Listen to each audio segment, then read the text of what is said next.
사우디 왕세자 빈 살만은 더 이상 미국의 눈치를 보지 않을 작정인 모양입니다. 사우디가 주도하는 오펙 플러스는 미국의 요구를 무시하고 5월부터 원유를 감산한다고 발표했습니다. 이번 결정은 2022년 바이든이 사우디로 날아가서 왕세자와 주먹 인사까지 하며 70년 우방임을 강조했음에도 번번이 미국의 요구를 거스르는 것이어서 미국으로서는 충격이 클 것으로 보입니다. 월스트리트 저널은 익명의 소식통을 인용해 2022년 말 빈 살만 왕세자가 측근들에게 더 이상 미국을 기쁘게 하는 데 관심이 없다고 했다고 전했습니다. 이러한 사우디의 행보의 배후에는 중국이 있습니다.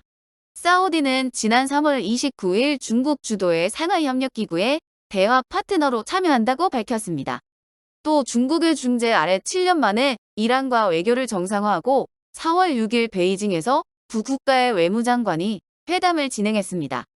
사우디는 그동안 미국으로부터 안전을 보장받고 이란의 세력 확장을 막아왔으나 이제는 이란과도 관계를 회복하고 새로운 활로를 찾기로 한 것입니다. 사우디의 행보에 불을 붙인 것은 사우디 반체제 언론인 가스쿠지가 터키 주재 사우디 영사관에서 살해된 사건과 관련이 있습니다. 미국은 이 사건을 두고 사우디를 맹비난하고 사건의 배후에 빈 살만 왕세자가 있다고 지적했습니다. 빈 살만은 비위가 상했습니다. 고작 정치인들과 차나 마시는 언론인 따위를 없앴다고 이 난리인가 싶었을 겁니다. 그러면 빈 살만은 어떤 사람일까요?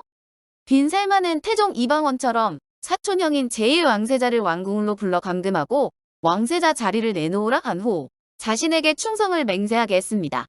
그리고 11명의 왕자들과 정치 및 종교인들을 리츠칼튼 호텔에 가두고 구타하여 재산을 빼앗아 국고로 환수하고 그들을 부정부패로 몰아 왕궁이나 감옥에 가두었습니다. 권력을 차지하기 위한 폭력에는 국가를 위해서라는 명분이 있게 마련입니다.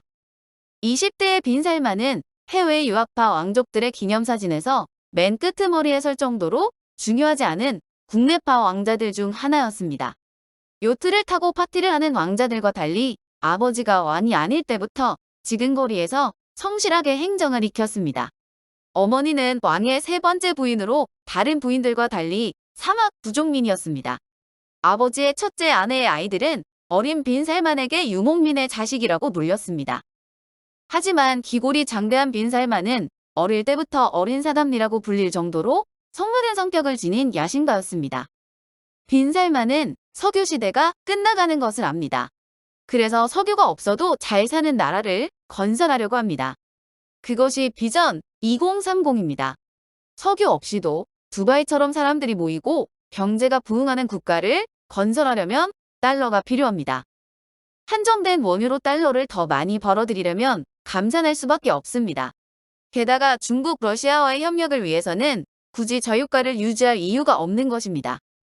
2022년 빈 살만은 미래도시 네옴시티를 한국 기업들과 건설하겠다고 제안하러 왔습니다. 한국 언론에서는 마치 중동 건설 수주를 왕창 따는 것처럼 떠들었지만 실제로 빈 살만은 수주를 맡기는 것 비상으로 투자 유치에 몰두하고 있었습니다. 5천억 달러가 예상되는 야망의 도시 네옴시티 계획에는 달랑 이미지 한 장뿐이지만 달러만 있다면 실현 불가능한 것도 아닙니다. 중국은 사우디의 최대의 원유 수입국입니다. 달러를 주는 국가인 것입니다. 2022년 사우디는 중국과 에너지, 안보, 경제, 문화 관련 협력을 약속한 바 있습니다. 빈 살만의 입장에서는 언론인 한 명 죽였다고 인권이니 뭐니 하며 난리치는 미국과는 달리 실질적인 협력이 가능한 국가가 중국인 것입니다. 중국 시진핑은 1대1로와 사우디의 비전 2030을 융합 발전시키자고 했습니다. 두 국가는 그야말로 포괄적 전략 동반자가 되고 있습니다. 우리는 이 같은 사우디의 행보가 석유시대 이후에 있을 글로벌 힘의 재편을 나타내는 신호탄이 아닌가 주의 깊게 살펴봐야 할 것입니다.